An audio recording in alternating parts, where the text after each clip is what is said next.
کیا آپ جانتے ہیں کہ خدائی کا دعوے دار نمرود،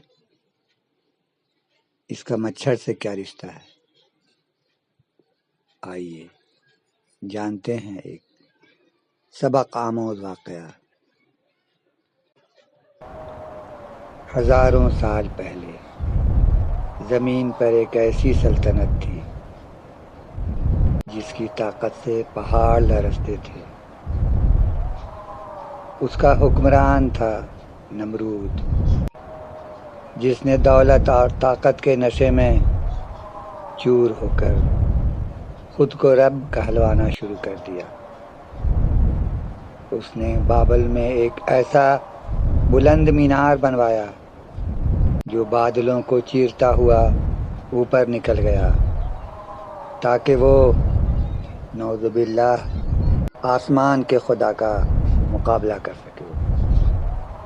لیکن وہ یہ بھول گیا تھا کہ خالق کائنات جب کسی کو پکڑتا ہے تو اسے گرانے کے لیے کسی بڑے لشکر کی ضرورت نہیں ہوتی۔ جب نمرود کا تکبر حد سے بڑھ گیا تو اللہ تعالیٰ نے اسے اس کی اوقات دکھانے کے لیے کائنات کی سب سے کمزور مخلوق کا انتخاب کیا۔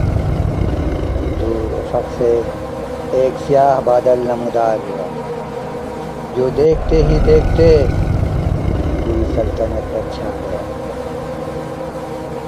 یہ مچھروں کا ایک ایسا عظیم لشکر تھا جس نے نمرود کی لاکھوں کی فوج کو بے بس کر دیا۔ سپاہی اپنی تلواروں اور ڈھالوں سے ان ننھے مچھروں کا مقابلہ نہ کر سکے اور پوری فوج میں بھگدڑ مچ گئی۔ لیکن اصل عبرت ابھی باقی تھی۔ اس پورے لشکر میں ایک لنگڑا مچھر تھا جسے اللہ تعالیٰ نے نمرود کے لیے منتخب کیا تھا۔ محل کی کھڑکی سے وہ مچھر اندر داخل ہوا، جہاں پوری دنیا نمرود کے رعب سے کانپتی تھی، وہاں ایک معمولی سا مچھر نمرود کے شاہی محل میں داخل ہو چکا۔ اس کے پہرے داروں کو پار کیا اور سیدھا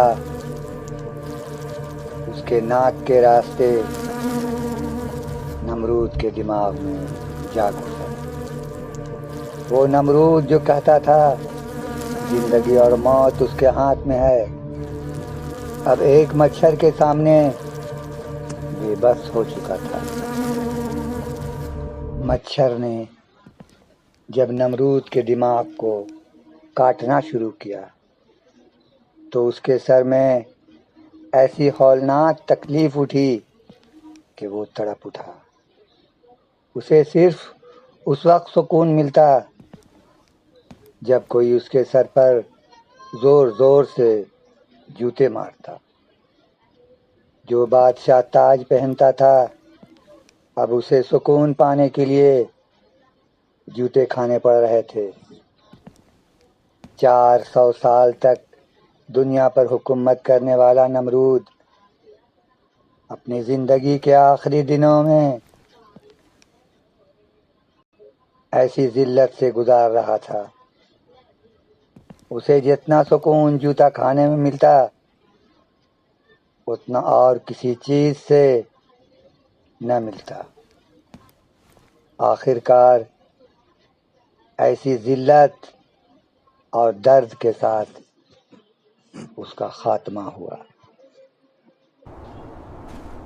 نمرود کی کہانی ہمیں سکھاتی ہے کہ انسان چاہے کتنا ہی بڑا کیوں نہ بن جائے، وہ اللہ کے سامنے کچھ بھی نہیں۔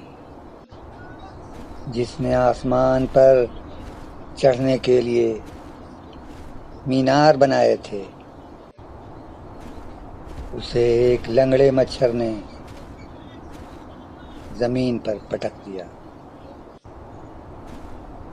آج نمرود ہے نہ اس کا مینار،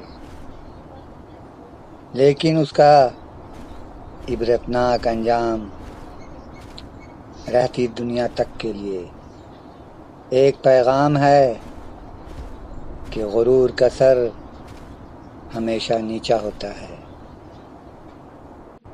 اگر یوٹیوب ویورز کو اس قسم کے سچے اسلامی واقعات پسند آئیں تو ایک بار کامنٹ کر کے ضرور بتائیں تاکہ ہماری حوصلہ افزائی ہو اور اس قسم کے نئے ویڈیو آپ کی خدمت میں پیش کر سکیں۔